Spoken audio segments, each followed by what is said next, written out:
نحمدہ و نصلی علی رسولہ النبی الامی الکریم وعلی آلہ الطیبین الطاہرین المعصومین۔ ناظرین، جیسا کہ آپ کو معلوم ہے کہ ہم اسلام کی مقتدر شخصیات کا تذکرہ کر رہے ہیں، تو کل ہم حضرت بلال حبشی رضی اللہ تعالیٰ عنہ کا تذکرہ کر رہے تھے۔ پہلی قسط اس کی ہم نے جاری کی تھی، تو اب آج اس کی دوسری قسط ہے۔ تو ہم یہاں پہنچے تھے کہ حضرت عباس نے حضور صلی اللہ علیہ وسلم کی نصیحت پہ حضرت بلال کو خرید کر لیا تھا، اور پھر حضرت عباس حضرت بلال کو ساتھ لے کے حضور صلی اللہ علیہ وسلم کے پاس پہنچ گئے۔ تو جب حضور صلی اللہ علیہ وسلم کے پاس پہنچ گئے تو آج ہم یہاں سے شروع کر رہے ہیں کہ پھر حضور صلی اللہ علیہ وسلم نے کیا کیا۔ لیکن اس سے پہلے ایک چھوٹا سا ٹاپک ہم درمیان میں بھول گئے تھے۔ وہ سوال یہ ہے کہ کیا حضرت بلال بھی سابقون الاولون میں ہیں؟ جی ہاں، حضرت بلال بھی سابقون الاولون میں ہیں۔ اور سابقون الاولون کون ہیں؟ کہ قرآن شریف میں ان کے لیے آیات آئی ہیں، والسابقون السابقون اولئک المقربون۔ یہ پہلے وہ ہیں جو پہلے ہیں، اور وہی اللہ کی بارگاہ میں مقرب ہیں، یعنی اللہ کے زیادہ قریب ہیں۔ اور ایک اور جگہ ہے، والسابقون من المہاجرین والانصار رضوا اللہ ورضوا عنہم۔ اس طرح کی کوئی آیت ہے، اللہ غلطی معاف کرے۔ تو یہ سابقون الاولون وہ ہیں کہ یہ جو اللہ سے راضی ہیں اور اللہ ان سے راضی ہے۔ تو سابقون الاولون وہ ہیں جن نے شروع میں اسلام قبول کیا۔ تو یہ اسلام کے شروع کے دن تھے، تو بلال رضی اللہ تعالیٰ عنہ کو بھی یہ سعادت نصیب ہوئی کہ آپ سابقون الاولون میں شمار ہو گئے۔ حضرت عباس آپ کو ساتھ لے کے حضور کے پاس پہنچے، اور حضور صلی اللہ علیہ وسلم نے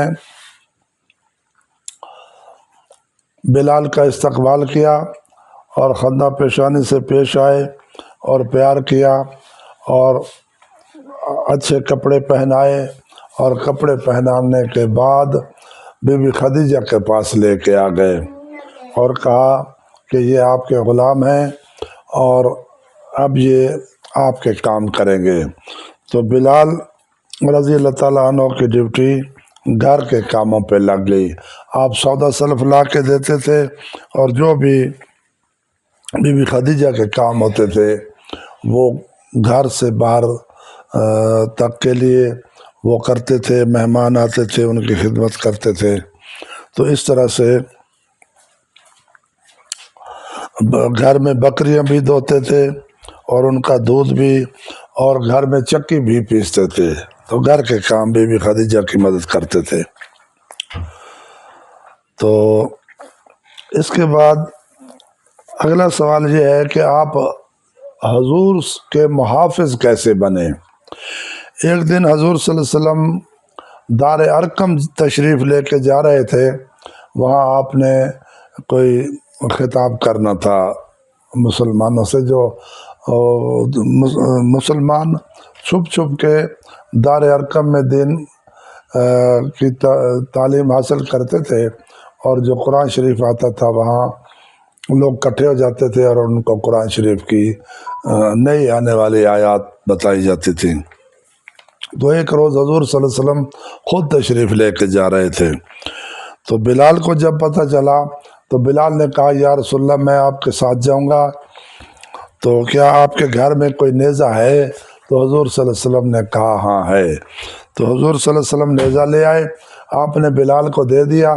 بس اس کے بعد بلال پکے پکے حضور صلی اللہ علیہ وسلم کے نگران ہو گئے، اور وہ نیزہ ہمیشہ آپ کے ساتھ رہا، اور اسی نیزہ کو لے کے حضور کے ساتھ ساتھ رہتے تھے، حضور کے آگے چلتے تھے اور کبھی پیچھے چلتے تھے۔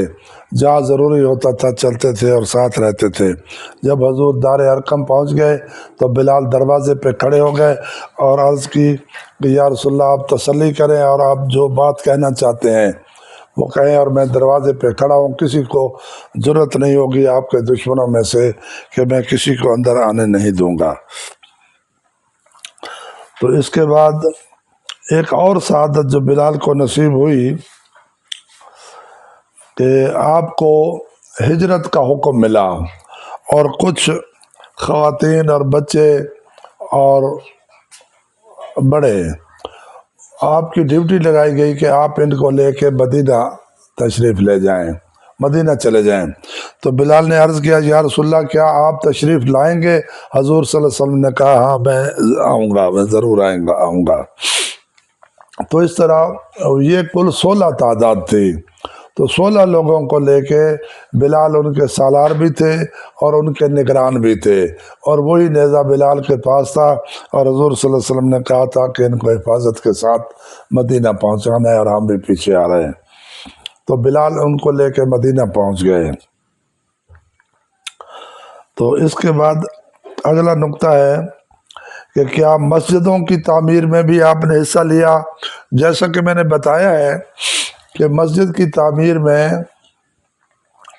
جو سب سے پہلے حضور صلی اللہ علیہ وسلم گئے تھے اور مولا علی 8 دن کے بعد گئے تھے، تو مسجد قباء کی تعمیر میں ان دونوں مہاجرین میں سے ان دو کا حصہ ہے۔ لیکن بلال کیونکہ پہلے پہنچے ہوئے تھے، بلال بھی مسجد قباء پہنچ گئے اور آپ نے اس مسجد کی تعمیر میں بھی حصہ لیا۔ اور اس کے بعد جب حضور صلی اللہ علیہ وسلم مدینہ منورہ پہنچ گئے تو وہاں جو مسجد نبوی بنی اس کی تعمیر میں بھی بلال نے حصہ لیا، اور کہتے ہیں کہ آپ نے بڑھ چڑھ کے حصہ لیا اور سب لوگوں سے زیادہ کام کیا، کسی سے کم نہیں کیا۔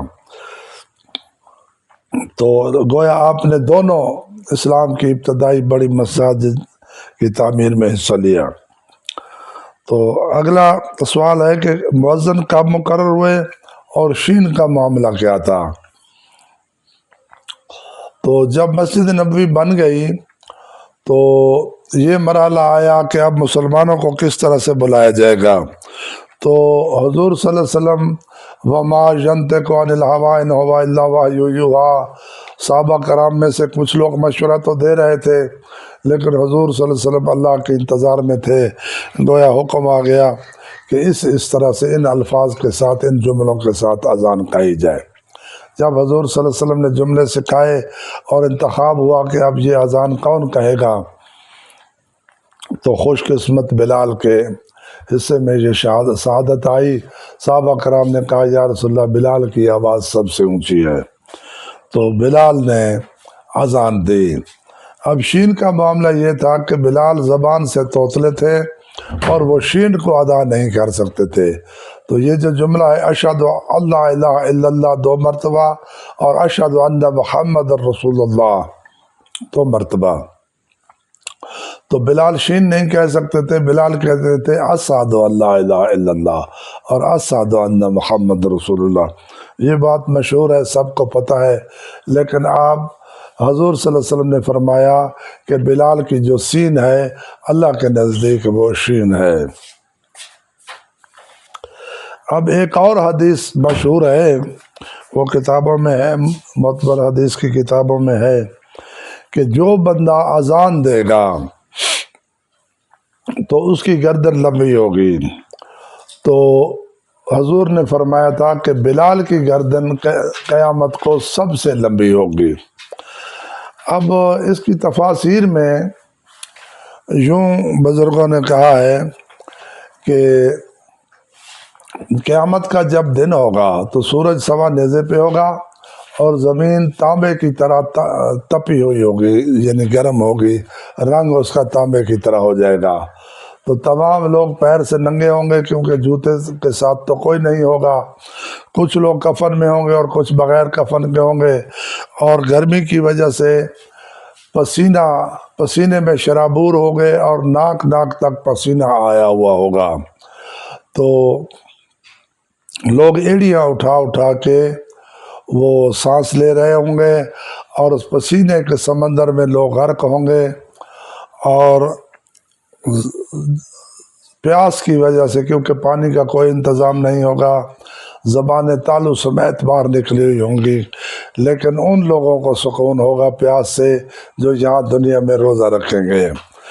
اور گردن لمبی کا فائدہ وہاں یہ ہوگا کہ کیونکہ لوگ پسینے میں غرق ہوں گے ناک تک، تو جن کی گردن لمبی ہوگی وہ آسانی سے سانس بھی لے رہے ہوں گے، اور وہ دور سے لوگوں کو نظر آ رہے ہوں گے لمبی گردن والے لوگ، تو یہ ان کی فضیلت بھی ہوگی اور ان کی پہچان بھی ہوگی۔ قیامت کو لوگ دیکھیں گے کہ یہ وہ لوگ ہیں جو دنیا میں اذان دیتے تھے۔ تو یہ گویا قیامت تک مسلمانوں کے لیے اذان دینے کی ایک ترغیب ہے، اور بلال کو ان سب اذان دینے والوں کا سردار قرار دے دیا گیا ہے۔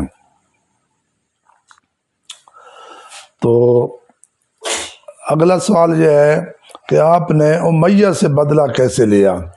تو جنگ بدر میں آپ حصہ لے رہے تھے، شجاعت اور دلیری سے لڑ رہے تھے، اور وہی حضور صلی اللہ علیہ وسلم کا نیزہ آپ کے پاس تھا، بس کیا ہوا کہ امیہ نظر آ گئے گھوڑے پہ، لال رنگ کے اس نے کپڑے پہنے ہوئے تھے، ریشمی کپڑے، اور بڑے سرداری کر و فر میں وہ نخرے سے جنگ میں شامل ہوا تھا۔ بس جب انہوں نے دیکھ لیا تو انہوں نے کہا کہ آج موقع ہے بدلہ لینے کا، لیکن چھپ کے نہیں، وحشی کی طرح چھپ کے نہیں، بزدل وحشی کی طرح چھپ کے نہیں، بلکہ دلیر لوگوں کی طرح پہلے انہوں نے آواز لگائی امیہ، اور یہ جو فلم دی میسج ہے اس میں بھی بالکل اسی طرح کہا گیا ہے۔ تو امیہ جب کہا تو اتنی گرج دار آواز تھی، امیہ خوف زدہ ہو گیا اور اس نے ان کی طرف دیکھا، بس جب دیکھا تو کہا بے تیار ہو جاؤ، بس وہ نیزہ لے کے امیہ کو مارا، اور ایک ہی نیزہ لگا اور امیہ دھڑام سے نیچے آ رہا۔ تو اس طرح سے انہوں نے اپنے اوپر اور دیگر صحابہ کرام کے اوپر کہ جب وہ غلام تھے حضرت عمار یاسر جیسے، تو ان سب کا بدلہ انہوں نے ایک ہی نیزہ اور ایک ہی بار سے لے لیا۔ تو کیا آپ کعبہ کی چھت پر اذان دے رہے، کیا آپ کو کعبہ کی چھت پہ اذان دینے کا موقع ملا؟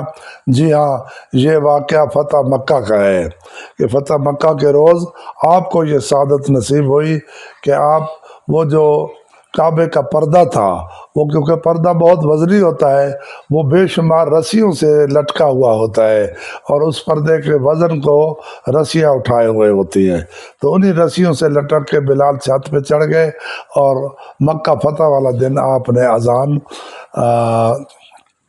چھت پہ کھڑے ہو کے دی، اور اس وقت دی جب تمام بت وہ ہٹائے جا چکے تھے، اور مولا علی علیہ السلام نے حضور صلی اللہ علیہ وسلم نے بت سارے گرا دیے تھے، توڑ دیے تھے، صحابہ کرام نے توڑ دیے تھے، اور جو اونچے بت تھے وہ مولا علی علیہ السلام نے حضور صلی اللہ علیہ وسلم کے کندھوں پہ چڑھ کے کھڑا ہو کے جو اونچے بت لگے ہوئے تھے کعبہ کے اندر وہ نیچے گرا دیے تھے۔ اور ہاں، یہاں میں ایک بات بتانا چاہتا ہوں کہ ایک بت جو حبل تھا وہ بہت ہی بڑا تھا، تو تمام صحابہ کرام اپنے تمام اوزار لے کے اس پہ شروع ہو گئے، اور اس کا سر توڑ دیا، اس کا ناک توڑ دیا، اس کے کان توڑ دیے، بازو توڑ دیے، ٹانگیں توڑ دی، پاؤں توڑ دیے، لیکن اس کا جو جسم کا حصہ تھا وہ ایسے مضبوط اور موٹے پتھر سے بنا ہوا تھا کہ وہ نہیں ٹوٹ رہا تھا۔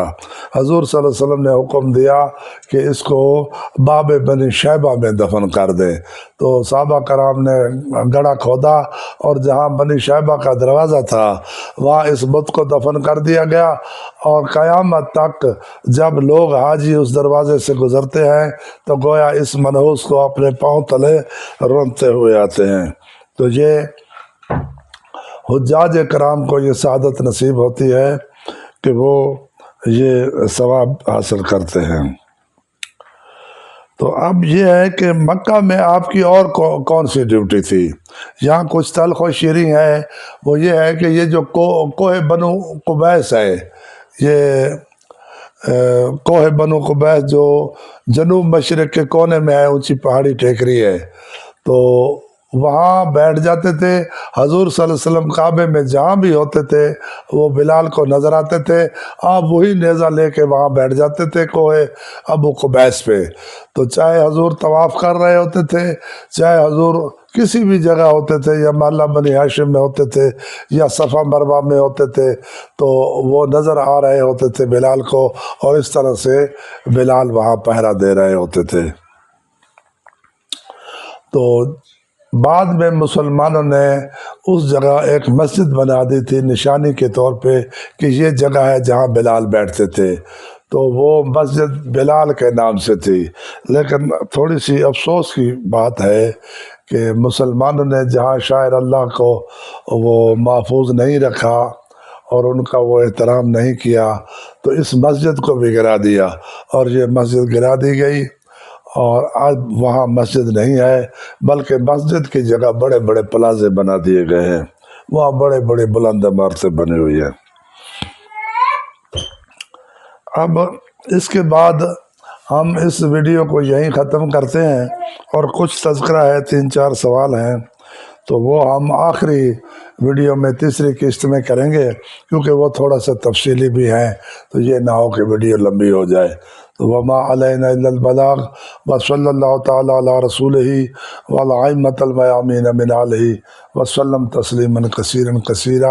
اللہم صلی علی محمد وعلی محمد واستغفر اللہ ربی من کل ذنب واتوب الیہ. تو آج دوسری قسط ختم ہو گئی ہے، تو آئندہ انشاءاللہ ہم تیسری اور آخری قسط کے ساتھ آپ کے پاس آئیں گے.